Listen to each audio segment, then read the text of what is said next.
দিনের বেশিরভাগ সময় হেডফোন বা ইয়ারফোন ব্যবহার করেন। গানের মাধুর্যতা পেতে এই যন্ত্রই অন্যতম অবলম্বন। সাবধান, আপনার স্বাদের হেডফোনের কারণে কি মারাত্মক বিপদ ঘনাতে চলেছে জানা আছে? কি হয় অতিরিক্ত হেডফোন ব্যবহার করলে? জানলে আজই ত্যাগ করবেন এই অভ্যাস।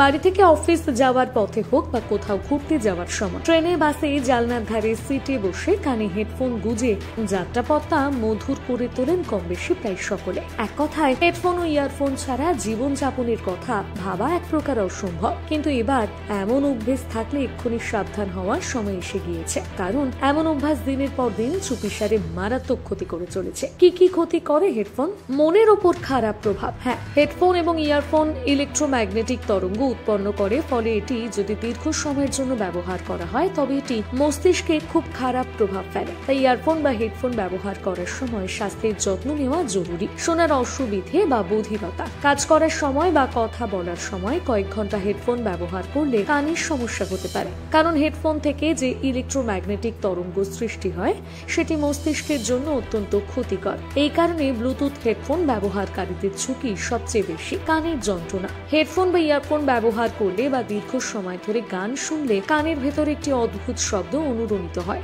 এবং কানে ব্যথা হয়। 90 ডেসিবেল বা তার চেয়ে বেশি মাত্রায় আওয়াজ সরাসরি কানে লাগলেই সমস্যা হতে পারে।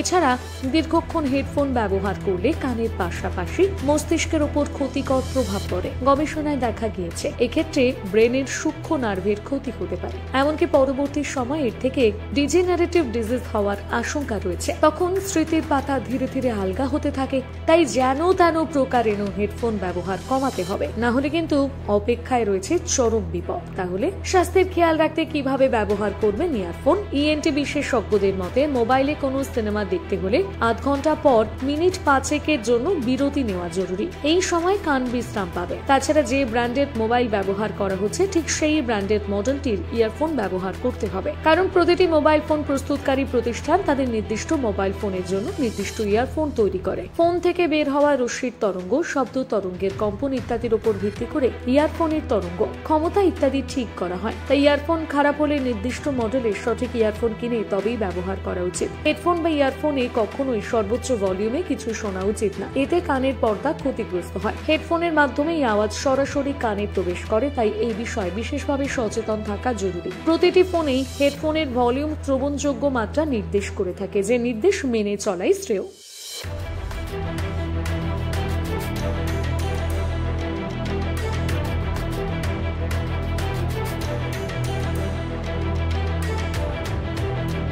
Bureau report, live Bharat.